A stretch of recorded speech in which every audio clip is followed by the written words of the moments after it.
Welcome to Legacy Cast, your source for hearing from top influencers, industry experts, and successful business owners who are telling their unique story about life, values, goals, business strategies, and the various causes they are so passionate about. Future generations will come to be impacted by what is happening today, whether positive or negative, and our mission is to focus on what is going to affect change for the better. Hosted each weekday by James Snow, a former U.S. Army combat medic, now founder and principal advisor of James Advisors Group, a full-service financial planning firm in North Texas. This is Legacy Cast.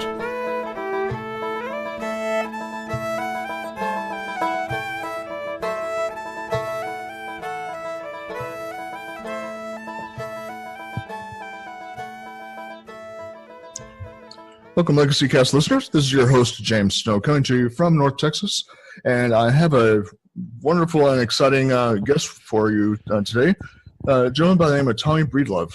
He's coming to us from the Atlanta, Georgia direction of the country, and hopefully he's having better weather than we are here in smoltery and cooking North Texas. I think we're going to stay under 130 today, so we're in good shape, but I'm hoping that Tommy's having better luck down there in his direction. But here on Legacy Cast, obviously, we talk about what people are doing in their life that is going to make a difference, making lives of significance, really. And so that's something that actually is a term that Tommy will be talking to you about today. So without further ado, I'll bring on our guest here. Welcome to the program, Tommy.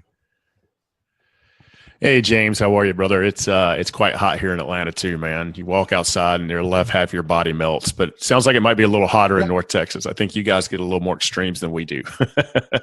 Yeah. We had some pretty warm temperatures this time of year. I think we're actually going to have some rain, so that's going to be good. Yeah, that's great, man. I was actually at the University of Georgia football game on Saturday, and we were watching them because it was just barreling down heat, 3:30. Mm-hmm. I'm sure people were having adult beverages, and they were just carrying people out left and right because it was so hot, man. So we were late. I bet. It's just crazy. Wow. It's hot here. How it gets. So, yeah. Mm-hmm. Yeah, so, kind of get on the point of, sort of some of what we're going to talk about here. When we talk about legacy, obviously that's going to mean a lot of things to a lot of people. For some people, it's a financial thing. For some people, it's, what are you teaching your kids, or what are you teaching, the next generation that's going to follow behind us? In businesses, obviously we want to build a business so that it's going to last for a while. And then, ideally we're going to leave that to someone so that they can carry it on. And so that's some people's legacy. What does it mean to you though? Legacy for me means leaving something bigger and better than Tommy Breedlove, just me or my ego, or I don't really need statues built of me. I don't need so for me, that means I've created something called the Choose Goodness movement, and it's all about the power of your choice and knowing that you can take conscious and courageous. Conscious, that you're making the choice, you have the right to choose, and making a choice for yourself, someone else, or community in the name of goodness. And for me, goodness means just something that doesn't harm someone else or oppress someone else, something that moves the ball forward for yourself, something you care about, or your community. And so I've created this movement, and there's multiple there's education underneath it. There's investments in startups underneath it. There's books coming out underneath it. But for me, the financial goals, the personal goals, it all goes back to leaving a legacy so that particular movement can live in perpetuity, so that people can truly understand that one of the true powers that we have in this life is the power of choice, and how to use our decisions and choices to improve ourselves and society, man. So that's what legacy means to me, brother. That's a good answer, and I like the fact that you were including the word choose, because there's so much power in that. People don't really realize just how much control we have in what we're able to affect in our lives, and it comes down to the choice. And you can choose either to live the scarcity mindset life, or you can choose the abundance mindset life. And so many people have unfortunately bought into the former and not the latter. That's part of what I'm passionate about, is breaking that cycle of what I call the big lie of finance. That we've been taught we have to go to that 9-to-5 job, and we follow that job for 40 years if we're lucky, and then at some point we step away from that, and we get to go home and live like our second childhood again, without supervision. And And ultimately, we want to get to the end with a little bit left in the tank. And unfortunately, most people get to the end with nothing in the tank. And, they're basically living off of some sort of, entitlement program at that point. And so that's why I call it the big lie, because there's so much more involved. And it's not just the, work 9 to 5 for 40 years, save up for a retirement, and then you're going to be good, because nowadays that's just not enough. It's not enough. And so many people are entrepreneurs now that, if you just do it the right way, my goodness, I mean, you can build up such a legacy that you're able to equip your children, if you're blessed with children, and be able to equip them so that they're able to lead their life better than we had it, and then they can leave something for their children that's better than they had it. And that really is a true meaning of legacy, not just on a financial level, but across the board, like you're mentioning. 100%, man. In a former life, I spent, and I still get asked to do this today, I spent, I would say, significant amount of my career as a partner in a large financial consulting and public accounting firm. And one of the decisions we helped a lot of our clients make is whether to buy and sell their companies. We represented a lot of larger middle market companies everywhere, anything from 5 million in revenue all the way up to 500 million. And sometimes when you talk about building a legacy, the easy thing to do sometimes is to sell your company, make a lot of money, and then hope that builds the legacy for you, their family, and their futures. And sometimes not selling it might be, building something in perpetuity, whatever kind of company it is, for your family. But people don't realize it's just not about the company and finances. It's also about employing people. It's also about putting whatever product out in the world that people need. And so it's a bigger decision than just buying and selling your company. But legacy is about the power of choice, the choices we make, and how do we leave something greater than ourselves in perpetuity. So I think you were spot on. And there is a big lie in this world. So I totally agree with you in that regard too, brother. Yeah, and part of that, what I was calling the big lie is, we're listening to people who themselves are broke and they're giving us financial advice. And so many people are listening to it. It's what I've lovingly sort of coined the water cooler advice, or the coffee pot advice. Is you're talking about around the water cooler, around the coffee pot at work, and people are saying, "Oh, you need to invest in this, or you need to do this," and those people are they're living paycheck to paycheck, and if it really worked, they wouldn't be. So, why are we listening to that advice instead of the good advice that's out there? So, I completely agree. I can totally get on. I got to tell you something. I got to tell you something funny that happened to me this morning. I'm involved in a men's mastermind group, and one of the guys, and this is not picking on him, but this was just so funny. He's got his hands. He's a very good real estate guy. But one of the things he was saying is how he was scared of the stock market and being able to control the stock market and not know what's going on. And he wants to do a little more advanced stuff like options and all this other stuff. And then he's like insecure about his money and where it's going. But in the very next comment, he's like, yeah, and I'm a financial coach. I'm like, well, if you're coming in with uncertainty about markets and what you're doing, it's probably not the best time for you to be coaching others, because you've already got this scarcity mindset going. You're fearful of the market. You're fearful of downturns, and that will come through to your clients. So maybe being a financial coach is not the best thing for you at this time. And I'm not picking on him. It was just really interesting. There's a lot of people out there giving advice that they need to be seeking advice, not giving advice. True.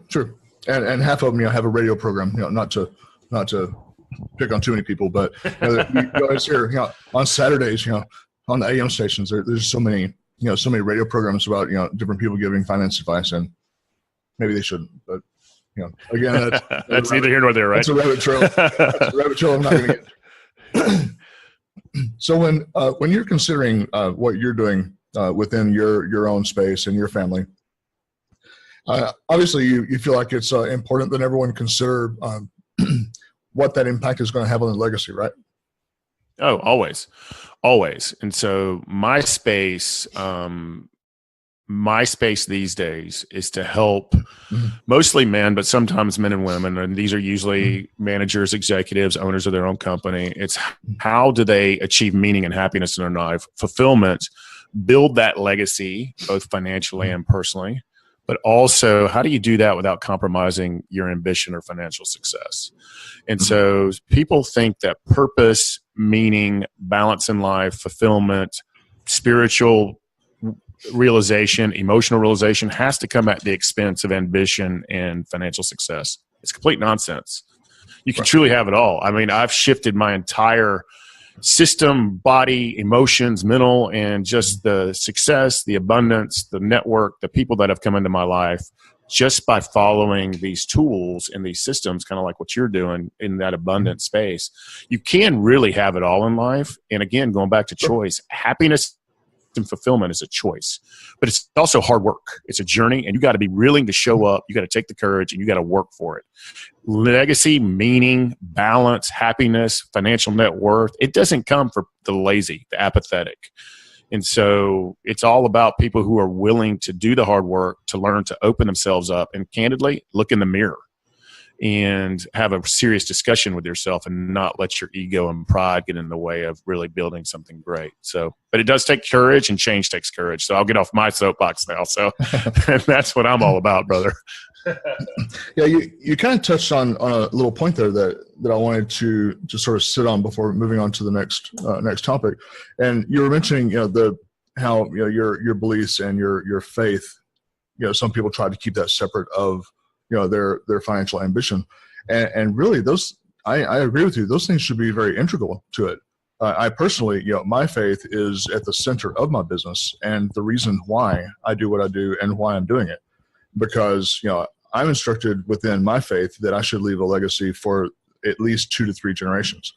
And so I've just taken that a step further, and I want to leave that for 4, 5, 6 generations, because, I do have ambition. And so if it's going to work for 3 generations, it should be able to work for 5, just with more work. So that's beautiful. And it's beautiful. And we're one stew. I mean, especially, it doesn't matter to me what spiritual faith that you follow. It could be God, it could be Jesus, it could be universal intelligence, it could be spirit, whatever you prescribe to. We are one system: mental, emotional, spiritual, physical, and it's all energy, and it's all beautiful energy. Yeah. And to separate one from the other and think that it's like taking out, do you want your right arm or your left arm? Well, I want both arms, because I operate better with both arms. And to me, it's integral as well. And it's very interesting. I have a couple of friends that are basically Native American shamans, for lack of a better word. And what I've learned from those guys is it's similar to what you just said, and this is ancient wisdom if you follow the great spiritual traditions, is they always, every decision that the tribe made had the 5th generation in mind. And that's exactly what you're talking about with your faith. And I think it's beautiful, and it has to be done in one big stew, right? You can't separate one from the other, because what's it all mean then? And spirituality it's the true meaning of fulfillment in life. It's why we look up at the stars, right? I mean, it's beautiful. True. And so often I think here in the States, in the U.S., it unfortunately has become a little bit more foreign, because I guess maybe because we're a young country, everything is very instantaneous to us. We don't have 1,000-year-old buildings here, like they have in Europe. And so looking up and seeing that architectural legacy is not something we have. And so maybe that's permeated our society to some level, to where people are not thinking, as many generations in. And perhaps that's a little bit of an excuse given, to Americans. But I feel like we need to bring that back, because it has been lost, at least here in our culture, and it does still exist in other cultures. So I have to assume that there has to be a reason, that we Americans have lost some of that. And unfortunately, these technology devices aren't helping us in that regard. Not at all. We're at restaurants, texting our family when we should be having wholesome conversation with them. And what kind of legacy is that giving to our kids? You're absolutely spot on. And so it's not just our phones. It's our phones, it's our media, it's our TVs, and it's our social media. And if you really watch closely, most of that stuff is addictive.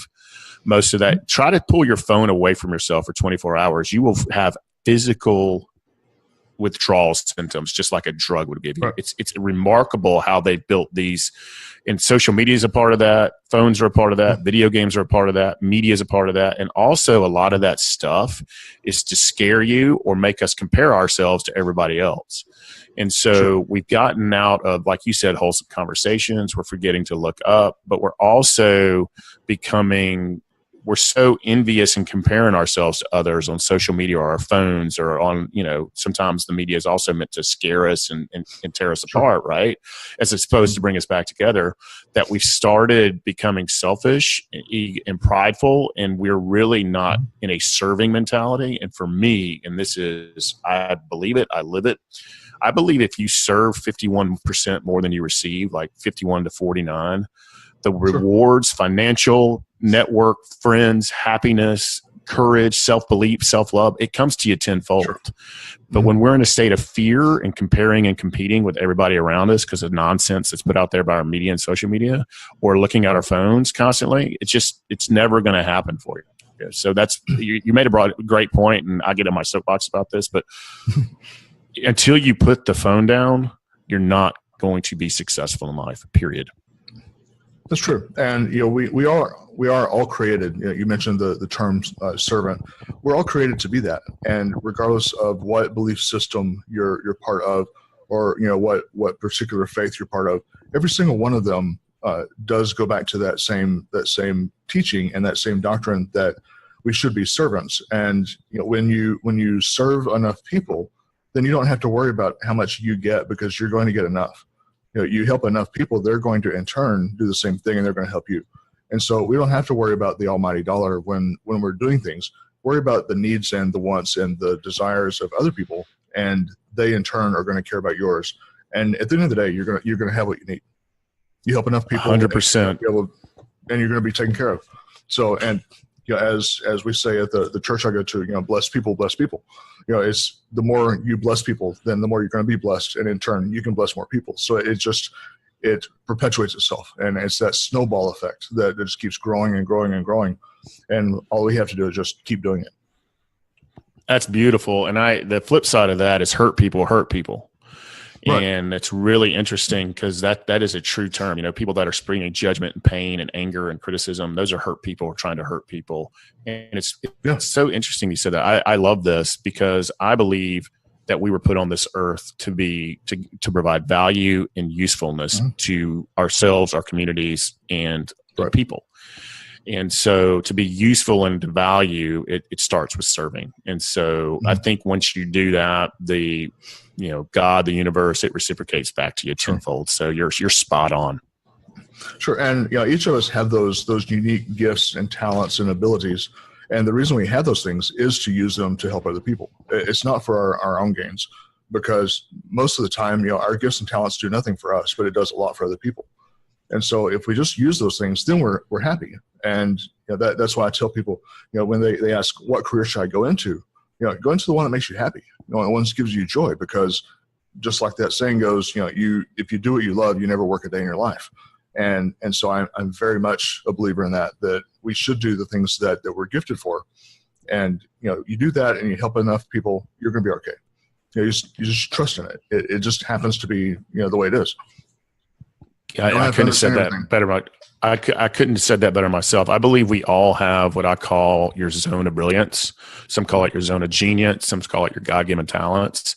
And sometimes we know those, and sometimes we don't know those. But when you're using your God-given talents, your zone of brilliance, what people come to you for, what you're good at, and I believe every human on earth has one or two of these things. They have these superpowers, for lack of a better word, that provide usefulness, value to other people. And so if you're, like you said, if you're working in your zone of brilliance and you're helping others, you'll never work a day in your life. It's brilliant. Right. Now, as a CEO within your particular business, we'll kind of look at it from the business owner standpoint, since we do have business owners who are going to listen. What are some of the things? Maybe do you have things that kind of keep you up at night as well that you could speak on that other listeners could sort of be edified in hearing that? Absolutely. So for me, I started this. I've got multiple, but I've invested into certain startups. I sit on the board of about 5 for-profit companies. It's paid board positions. But for me, for my companies, what keeps me up at night is there's several things. The first thing it is when I started this company, it was about helping men build a life of significance and meaning, and just being their best selves. And I forget that sometimes because I get caught up in the financials. I get caught up in operations. I get caught up in business development, or Joe is mad at Sally and I got to go deal with that. And so I get caught up in the day to day and forget to stay in my one area. When I'm not doing public speaking, when I'm not helping an executive, find balance and fulfillment and rediscover what makes them great and help them be more innovative. When I'm not doing that, when I'm stuck in the mud, I am not winning in my company. I'm working in my business and not on my business. So I am become pretty and it keeps me up at night. And I can't let my perfectionism and control get in my own way. And that's ego stuff for me. Thinking I'm the only one that can do it. I'm the only one that has and that's nonsense. And I think what makes Richard Branson great, even if you don't like him, what makes him great as a businessman is that he gets out of the way. He's an innovator and a thinker, and then he surrounds himself with people who help him with operations, finance, administration, sales, HR. And sometimes I get in my own way with my control and perfectionism. I don't trust my team members enough, and I own that. And so when I empower them, get out of my own way, it not only makes me happy, it makes them happy. And that way I can get back and do what I do best, speak and help people be their best selves. And so that's what keeps me up at night is my control and perfectionism. And sometimes thinking, because it's our baby, right? As business owners, this is our baby. And sometimes our contractors and employees don't have the same love for it. But we got to get out of our own ways. And I'm talking to myself, and let the people that we trust and pay do their jobs, because chances are they're much better at doing those jobs than I am. And so that's what keeps me up at night. And plus, I've hit a cap right now. And to me, I've got to figure out how to widgetize some of my knowledge and self and take this to the next level.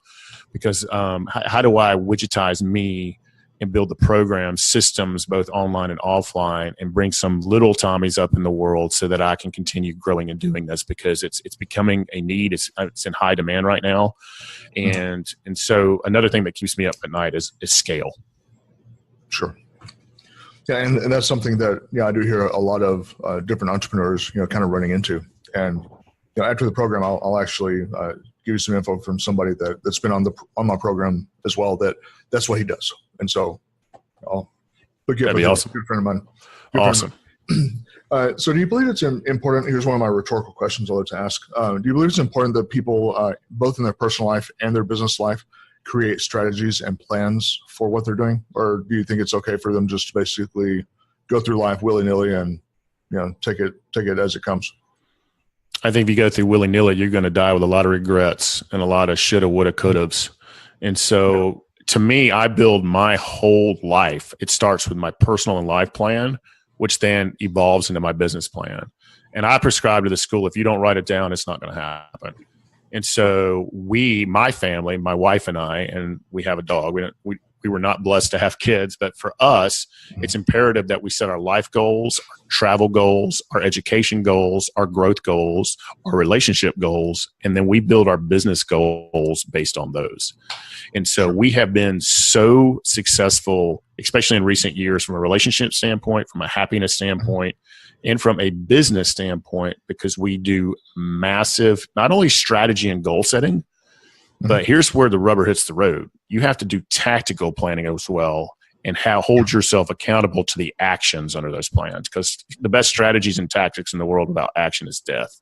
And so I don't think if you do that, I think you're going to die with regrets, and you're going to woulda, coulda, shouldas, because it's just going to be chaos. And we've got to help make this, some really clarity out of the chaos. And to do that, you have to have both personal and business plans, and you need to do them at the same time, in my opinion.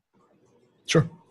And, so many people are hitting that plateau, 1 year out, 2 years out of, starting their business, and they quickly hit a plateau to where they can't scale up and they're not able to grow. And just having that roadmap is such a huge thing, that it's like taking the trip from Los Angeles to New York. If you don't have that, you don't know where the road construction is. You don't know where the bridges are out. You don't know any of that stuff.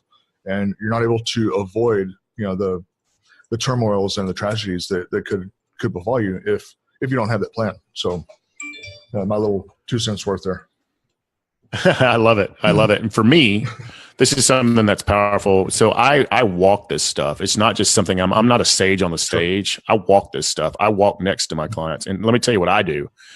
I have a mastermind group that I don't only run masterminds, I'm in a mastermind. I have an accountability coach. I have 2 guys that helps hold me accountability. I have 2 mentors, and I have a life coach. And so for me, I'm walking this stuff, and all of those people help me with planning. They help me with strategy. They help kick me in the face when I need to be kicked in the face, and they help me be accountable. And also when I have self-limiting beliefs, and even I study this stuff, and I'm in the self-development space.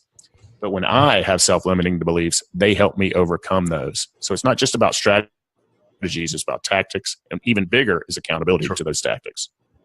Absolutely. Yeah, we have to keep ourselves accountable. So that's a certainly a good point. Golden nugget there.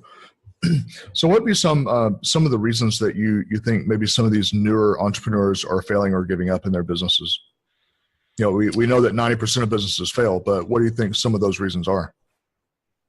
I honestly think they quit I think there's a lot of different reasons. I think because you're a founder of an organization might not make you the best leader. It might not make you the best salesperson. It might not. Usually when you start a business, you're really good at 1 or 2 particular things. That goes back to that area of brilliance, right?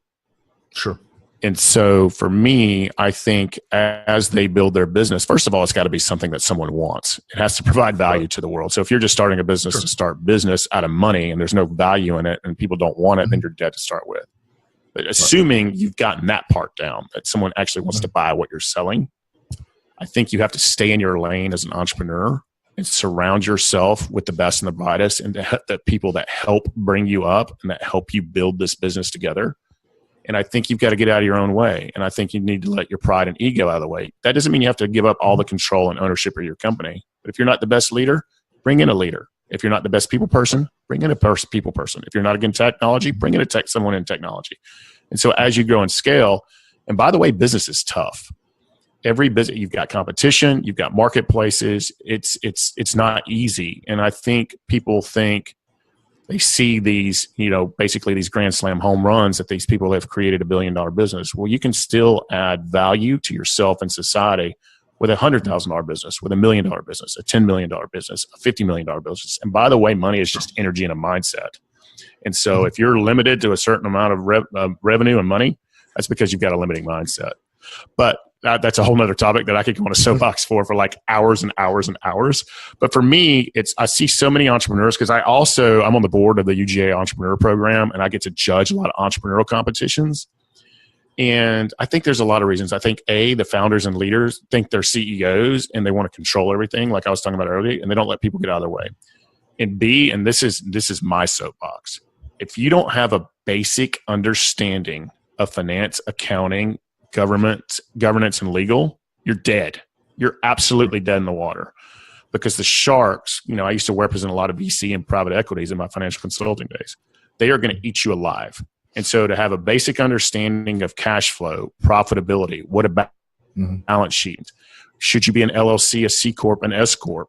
What should your board do? Should you even have a board? And what people do you need? And when do you need those people to bring you up? So there is a basic business sense as well, that if you're just a startup entrepreneur, that if you don't have that, you don't have that on your team, you're dead. So I think it's a combination of those two things. And I think people quit when things get tough. And that's when courage and action and perseverance comes through. So I think those are the 3 reasons that most businesses fail. Yeah.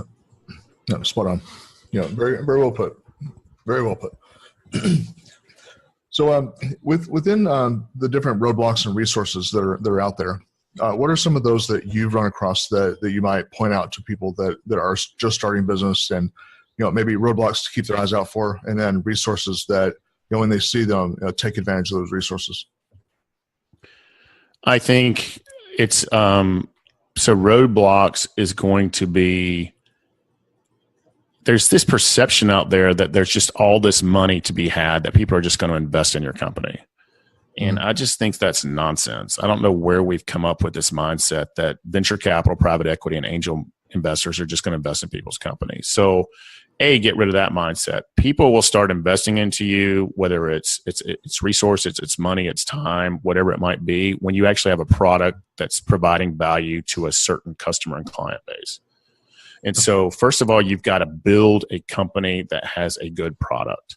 And once you have that good product, you slowly build teams that are not only alignment with your values as a human and as a leader, but also provide a skill that you don't have, and you need to let them do their job.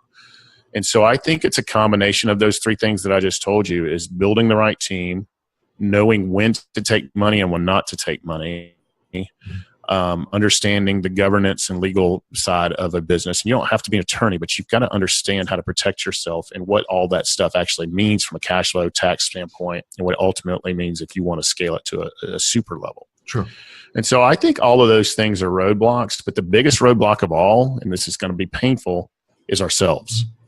We've got to look in the mirror and know when we've got ego going on, perfectionism going on, and control issues. And guess what? We all have them. And here's something else we all have. We all have this fear of, hey, what if they figure out I really don't know what I'm doing? Every single human being on earth has that fear.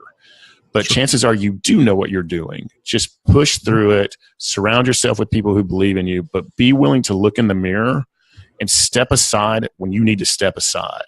Don't be a Steve Jobs and be so prideful and so arrogant that Apple gets sold out from it. You get fired from your own company. Don't do that. Right. And so that's a leadership issue. It's a human issue. It's an education issue. And to me also, never stop growing and never stop learning. Read as many books as you can. Hire coaches, especially in areas you're weak in, whether it's leadership or life or accounting. Bring in people to help you with that. Just to keep growing and being the best leader and entrepreneur that you can. And knowing that failing is okay, because guess what? You just get to start over and do it again. So it's kind of cool. Yep. And you're mentioning, keep learning. That's something that John Maxwell even mentions in a lot of his coaching and training, is that he wants to learn something new every single day. And that has stuck with me, is that as long as I'm learning something, I have something of value to offer. And always. And so I want to always keep learning something, because I don't want to be the guy that is no longer relevant. I don't want to be that person, especially as a business leader. Totally. And for me, if I'm not growing, I'm dying. And so I'm addicted to learning, growth, business books, inspirational book, development books. And I also am a huge fan of reading the biographies of our founders, great entrepreneurs, inspiring people, and knowing that they're human, knowing they had weaknesses, knowing they failed, but also mimicking what they did really, really well. And knowing that, hey, we're all humans. We have struggles in this human existence, and we're all afraid. We're all scared. We all don't think we're good enough, but cut all that noise and continue to invest in yourself. That's a thing that I say over and over again. Mm-hmm. It's remarkable to me. We'll invest in the stock market. We'll invest in companies. We'll invest in people we don't know. But we won't invest in ourselves. We won't grow. We won't invest in our mental state, our emotional state, our spiritual state, our physical state. And how can we be the best leaders, men, women, fathers, husbands, community leaders that we can be when we won't even invest in ourselves? Because you've got to serve and love yourself before you can serve and love others. And so that would be my biggest thing that people don't do, is invest enough time in their growth and in their emotional and mental states. That's the truth. That's true. That's true. And it's the best investment in the world, because no investment gives you 100% return on investment on everything. Investing in yourself does. 100%. 100%. There's no stock out there that's going to give you 100% of everything from top to bottom. That's right. That's right. And how many spins do we get out of around the sun? We just don't truly know. Right. So why not continue growing, take that courage, continue to change, continue to evolve, to be the best person, leader, human, male, female, whatever you want to label yourself that you can be.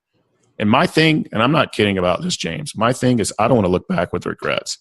Now, you're talking to a human who made a boatload of mistakes in his younger life. But I've forgiven myself, I've asked for forgiveness, and I have moved on.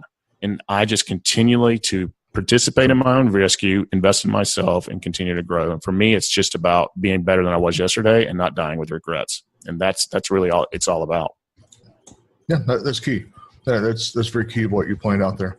And actually, you just answered what my next question of, how did you transition past all of that? And forgiveness is the best answer for that. Is giving yourself permission to forgive yourself is huge, because from that point you're able to step up and you're able to grow and move past it, and you're not living life looking through the rearview mirror all the time. Yeah, I think forgiveness, that's beautiful said, by the way. I think forgiveness with a combination of gratitude And when we can get in a space of gratitude for what we do have, and that the fact we have air in our lungs, and that we live in the United States of America, or wherever you live that's safe, assuming you live somewhere that's safe, assuming you don't live in Syria where they're dropping bombs on your head and you're worried about food and your family, that if we can be grateful, and which gratitude also puts us in the present moment. I think you said something powerful there, because not forgiving yourselves or others. If you're not forgiving someone else, you're drinking their poison. You're holding a grudge. You're just drinking your own poison.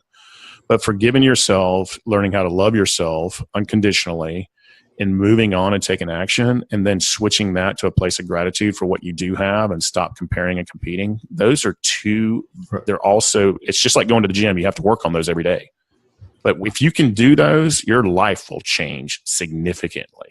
It's incredibly powerful. Absolutely, because you're touching on the I'm sorry, I just drew a blank on how I was going to put that. Touching on the point of the gratitude, and gratitude is so powerful that it has feelers into so many different parts of your life, that it's just like the abundance mindset is.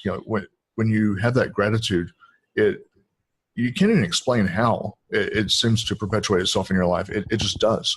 And when you're grateful for what you have, then you start becoming more powerful in the giving to other people, and then it again starts to perpetuate itself. And it's one of those things that don't even try to explain it, because you'll never get there. Our minds can only comprehend so much. It's just part of the facts of nature that I have. It's energy, brother. Totally. It's just like gravity. It's a law of nature. It's hard to, we can't see gravity. We can't see electricity, but we know they're there. And so this energy of gratitude, this energy of self-love, this energy of giving and self-belief and forgiveness, these are all what you're calling abundance. And whatever you prescribe to, light attracts light, love attracts love, goodness attracts goodness, and fear attracts fear, pain attracts pain. And so if you look around you and everybody's judgment and scared and angry and criticizing all the time, chances are you are as well. And so it's a choice for you to shift your mindset and do the hard work and take courageous action to fix that. And so you and I are living proof that it's amazing. We're living this stuff, but we work at it, right? It's not just a slight switch. It's hard work. It's just like going to the gym or starting a great company. This stuff of self-love, self-belief, gratitude, forgiveness, being the best human, it's work, and you got to do the work. That's true. And you're talking about the people that have that negativity. Just remember, folks, you are the sum of the 5 and 6 people you surround yourself with and spend the most time with.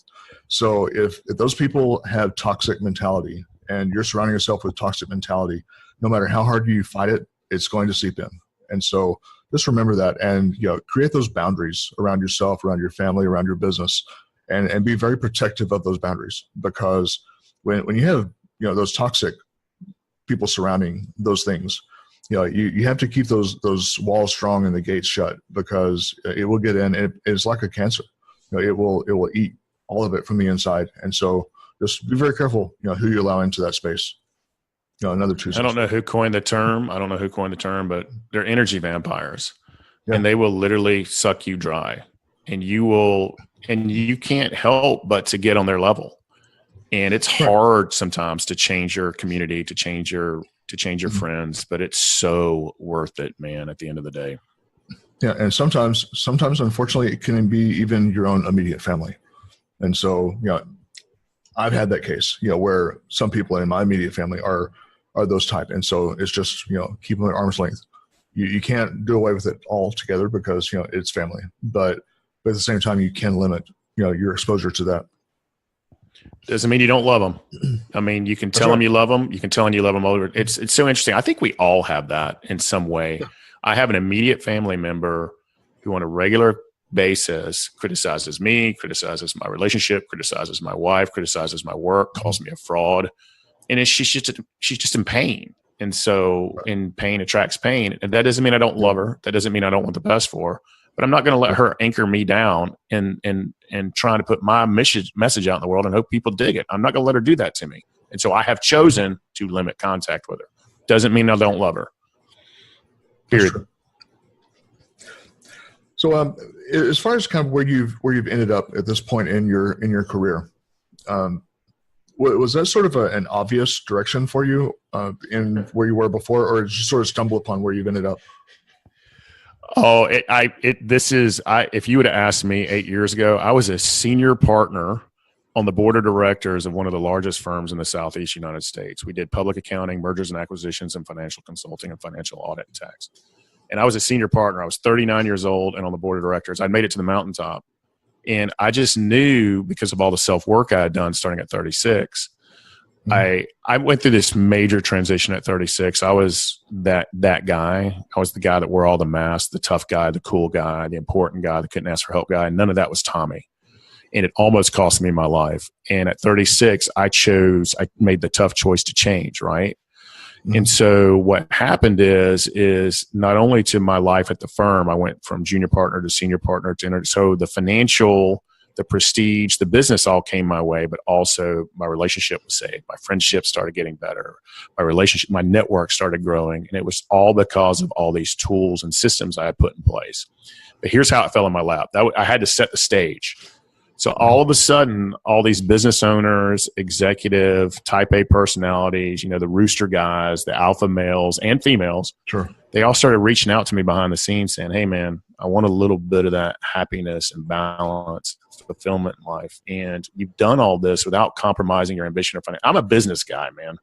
I dig business. I'm ambitious. I have huge financial goals, but I'm not willing to compromise my family, my values, and my happiness in pursuit of those goals. I think they go hand in hand. So all these humans started reaching out to me and asking for me to be their life and business coach just out of the blue. And so I grew that. And then all of a sudden they're like, you've got a really good story, because I went from being incarcerated to one of the largest firms in the world in 3 years, which is part of my story. Mm-hmm. Then I redid my life at 36 after a big collapse. That's part of my story. And they're like, you got to go tell that story and give the tools to these people who need help.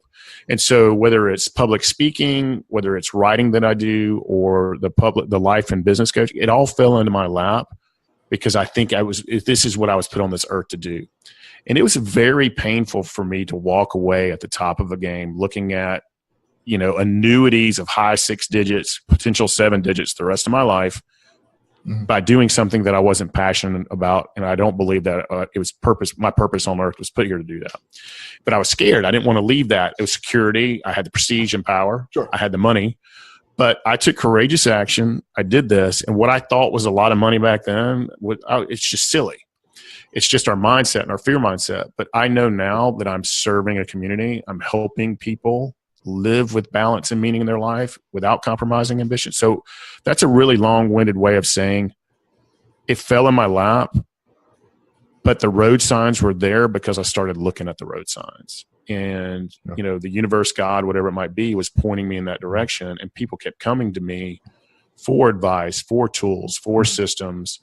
And now, man, when you have that guy who you thought had it all, but he starts rediscovering who he really is, and he starts talking about, man, I'm happier than I've ever been, and you're having your eggs and bacon and you're sipping your coffee, and he's like tearing up, and this is a alpha male executive, and he's talking about his happiness and his relationships and how good his business is going. Or all of a sudden a wife comes up to me and just hugs my neck for like a minute and says, I've never been happier in my relationship. Dude, that's what I do it for. 100% that.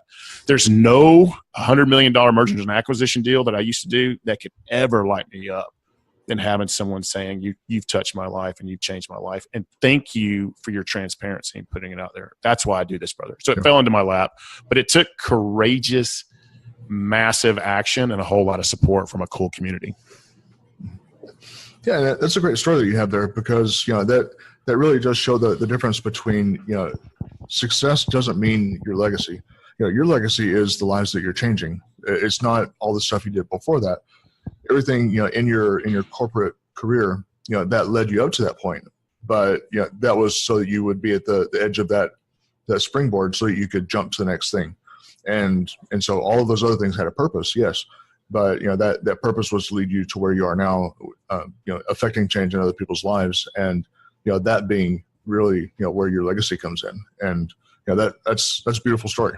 I love it. It means a lot too, man. It really means a lot to me because you said something, but it started with me saving my own life because I just remember that day. I was 36 years. I'm looking out my office window. I've got the title, I've got the fancy suit, I've got the watch, I've got the car, and I couldn't figure out why I was miserable and self-destructing, and literally almost lost my life because I was living that Wolf of Wall Street Mad Men lifestyle. And no matter what money I had or what shiny thing I had, I was just unhappy and unfulfilled until I decided to take massive action and participate on my own rescue and save my own life. I had to make that choice, man. Right. And when I made that choice, that's when all of this stuff started falling in my lap. So it was a tough choice, but it was so worth it, my friend. Sure. And like you're saying, that career or the money, it doesn't plug the hole that's in the middle of you. It won't fill that hole. That's right. What a great way to say that. What a great way to say it. I had a big hole, my friend. And that hole looked like it was insecurity. It was fear. I didn't feel like I was worthy. I wasn't living in my values. I was lying, and everything was just, including myself, was just in devastation around me. And I knew I had to change, or otherwise I was just going to disintegrate. And so, yeah. Sure. Yeah, and there was potential there that you're now able to live up to that potential that otherwise, had you not had that light bulb moment, that wouldn't have existed. Totally. And we all have the potential too, don't we? We all have it. Yeah. Otherwise, we wouldn't be here. That's right. We're not. We'd just be wasting air and space. So we have a purpose for being here. There is potential. What would you say? What's the slogan of the Paralympics, by the way? Oh, I'm sorry, I didn't mean to interrupt you. Real quickly related to that, I think the slogan of the Paralympics is "What's your excuse?" And I think that's just gorgeous. I think it's just absolutely beautiful. What's your excuse? Because we're out here doing it, but what's yours? So anyway, I just think that's beautiful how they say that. But let's go back to your question. Sorry about that. Oh, no problem. What would you say your greatest character strength is that you discovered? Oh, that's a great question. I think my greatest character strength is compassion, being able to really be present when I listen, but compassionate listening. And I don't come from a place of judgment. I don't come from a place of better than or less than. I just come from a place of when I'm talking to someone, I'm 100% present. I'm listening. I think we have 2 ears and 1 mouth for a reason. And I think if we did a whole lot more listening and really being present, not trying to figure out what I want to say or be clever, not thinking about my next meeting or all the stuff I got going in my life or regretting the past, just being completely present with a human being, coming from a place of empathy, compassion, trying to see where they're coming from in life and their point of view. I think that's one of my greatest superpowers. I really do. That's huge. That's huge. Well put. The flip side of that coin, probably the question you don't want to hear. What's your greatest weakness, though? Self-love, self-belief. Even after 8 years of doing this hard work, I come from a world of scarcity and fear. I don't want to go too deep into this, but we all have a story of our lives. We all have regrets. We've all had things done to us. Mm-hmm. And I think I was taught at a very early age not to believe, respect, or love myself. And that manifested itself in a lot of ways. And even here I am at 44, I'm 8 years into this journey, and I spend an hour or two a day working on myself.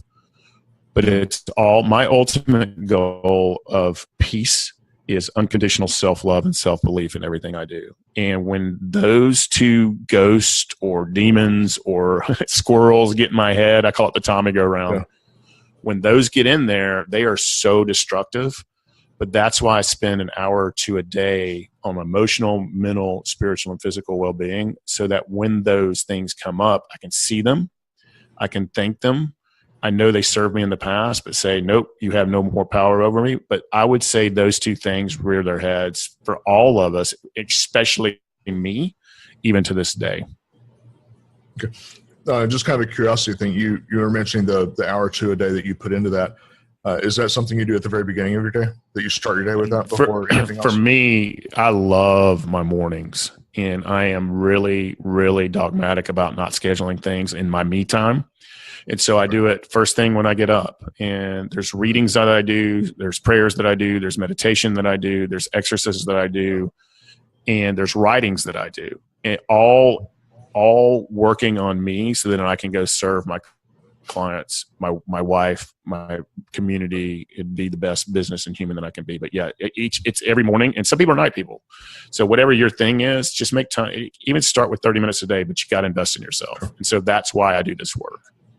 Yep. I don't just do it for my clients. I also do it for me. So that's the truth. Yeah, and you have to start with yourself first. Otherwise, you don't have that for everybody else. And I love that you start your day with that, because it sets the stage so much. When you set the stage for success and excellence, then everything that comes after that can be nothing but success and excellence. You've already set the course. You've already set the course, and everything that's going to come from that. You planted the seeds, you've watered it, you fertilized it, and the fruit that's going to come off of it is going to be exactly what you have put into it. 100%. 100%. I couldn't have said that better myself. So when you're doing brainstorming, some people have that special place that they go to. What kind of environment do you go to for your brainstorming? So this is something, there's two things that I do. For me, I have to make sure that I walk, and B, I sit in silence. So every time I'm walking, I have what I call an innovation walk, or some people call it a brainstorming walk. And I also have innovation time. So at least start small, because it's harder than you think. I usually do my thinking. I got to make sure there's no music, no phone, no internet, and so find a quiet place. And I have that. Mine is my backyard. And the second thing is I can do it when I walk, and I have a nice walking trail right next to where I live. And so if it's something I'm working on in business or family or life, and all of those things, I usually pick one topic, and I spend between 15 minutes to 30 minutes just thinking about that topic, and whatever comes up, I write down. And so that's how I do what I call my innovation time. But sometimes it doesn't come, and you just got to let it go. But when it does come, you stop everything and start getting those notes down, because that'll just help you grow as well. So I do believe you have to schedule your brainstorming place and time. And it's remarkable. It's consistent too. Have something near you when you shower, because it's insane what comes to you when you're in a shower. I don't know what it is, and it seems to be a lot of my clients have those aha moments too. Just have something around you so you don't forget it, because it's usually awesome. And I don't know why we as humans have these brains that, when we're cleaning ourselves. I don't know, but it works. So have something near you. Yeah, they do make writing surfaces that you can put in the shower, I believe, that just hang it up there and pull out that grease pencil, and you can write in the shower. Go with it, man. It's remarkable to me how many things can come to you. But it's also a place where you can practice presence as well. That's an easy place to practice just being here right now. Thank you for the water. Thank you for the gift of cleansing. I mean, there's a lot of things you can do in the shower to get present. And I think presence is something we're lacking in society right now. Yeah, and that goes back to that gratitude you were talking about earlier. Is so many people don't have the things, the luxuries, the creature comforts that we have, and it's so important to be grateful for that, because so many people don't have it. There's an unbelievable movie called Happy. It's a short documentary that they take a real deep dive into that, and it's beautiful. And I recommend it for everyone. And it seems like some of the happiest people in the world, it doesn't matter what they have. They could have $1 billion, or they could have zero. And money is important. I'm a money guy, and people who say that money's not important, they're probably broke. But happiness doesn't come from money. Happiness comes from what's inside. And if you're a billionaire and you're happy, you're going to make more lives happy. If you're a billionaire and you're miserable, you're just going to be a bigger, miserable person. So happiness is a choice and a journey. Yeah, I tell people, the money doesn't buy you happiness. It simply makes you miserable in a nicer neighborhood. So, that's just true. You just have to keep everything in context. But if you're an amazing person, it'll make you more amazing. I mean, if you're the more money you make, and if you come from a place of abundance and love, the service that you can, like him or don't like him, look what Bill Gates and Warren Buffett are doing for this world, and how much they give of money and time and education. I mean, those are people doing it right, and so it's just amazing. That's true. So at a very high level, if someone, for example, is listening to the program and they wanted to sort of follow in the footsteps that you're doing as far as the life coaching and so forth, how would you describe what you do within your you're part of it at a high level? So because of my business background, there's always a business element to what I do. I mean, I've spent 20 something years in high level financial consulting firms at different levels. And so I always have the ambitious business side to me, but I help people go through a process of honestly rediscovering their brilliance and in finding those God-given talents and help them rediscover that, to use those talents. And there's a process and tools to this, and it's a journeyed process. But to use those talents both in their businesses, their lives, their homes, their relationships, to better themselves and the people around them, which helps, and this is the biggest, to live a life of meaning, significance, and purpose. And if you do those two things, the legacy is going to happen.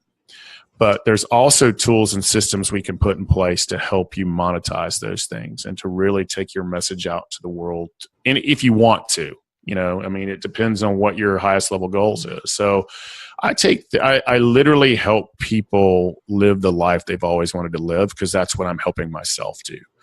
And I do it through non-judgment. There's systems that I take them through. There's tools, there's processes that we go through. But also sometimes I'm just a resource to help people do that brainstorming. They're having that significant relationship or self-belief, or they've got a big promotion or I help people with courageous choices. That's what I do. Sure. And help give them that courage and the tools to move through those choices. And so because I've done that so much with myself and I work so hard on myself, and I have coaches that help me to do that. So that's what I do. And so it's interesting. I'm getting asked to also come in now and help. There's this gap between senior level management and the young folks, and help people be a little bit better in leadership, culture, and innovation, and how to bridge that gap between them. It's crazy. I'm getting asked to do that a lot, that's kind of fallen in my lap too. So, but to me, it's all about changing lives. And I think that as ambitious, especially a lot of us men, because I don't want to speak for women because I am a man, but a lot of us men, we think we have it all. We've got the beautiful wife or the great job. We're making a lot of money, but there's something missing. I help them find that missing piece. That's what I do. That's a very, very important mission that you have. And I like how you're wording that. So to kind of wind out our time here that we have today, I like to finish up with sort of a trivia question that is there something that you can tell us that most people don't know about you as a person, Tommy? I don't think a lot of people know that this is the truth. Maybe they do know it, and I'm lying to myself. But I was this alpha male, tough guy nonsense, but I was scared to death. I mean, I was the most insecure, scared, felt unworthy. I mean, I masked it with this armor, right, of suit and tie and powerful, funny, courageous guy. And really, I was scared to death and very insecure. So that's not a really fun answer. Let me see if I've got a. I think I like animals better than I do people. That might be a good one. It's funny. I think Peanut said it. I think Linus from Peanut said, I love humanity. It's just the humans I have a problem with. And I'm in the human business. And so it's just really, really interesting that I tend to love my dogs more than I do people. So, but yeah, I think what people didn't know about me for so long is that arrogant, egotistical guy who was really this insecure little boy looking to find peace and happiness and self-love, man. And so I think that's what a lot of people don't know about me, because I appeared maybe successful and strong on the side, but on the inside, I was really struggling. And that's me being as transparent, raw as I could, brother. Yeah. That's a perfect way to end the program today. I thank you for spending time and you're carving some time out of your schedule, because I know that you're a busy guy, and I appreciate it. And I love doing this, though. I'm very grateful to you, James, and keep doing it. We need a million more of us. We need a million more James and Tommies and Joes and Sarahs, and keep fighting the good fight, invest in yourself, participate in your own rescue, and make courageous choices, man. And let's all help each other move forward, bring us all back together instead of dividing us. Everything out there is dividing us right now. Let's No, bring we it back. don't need all that different. Yeah. No, not anymore. So That's right. we can fix that. Well, Tommy, I thank you for coming on the program. And like I say to all of my guests that I bring on here, I'll see you around the bend, my friend. Yeah, absolutely. Take care, James. You too.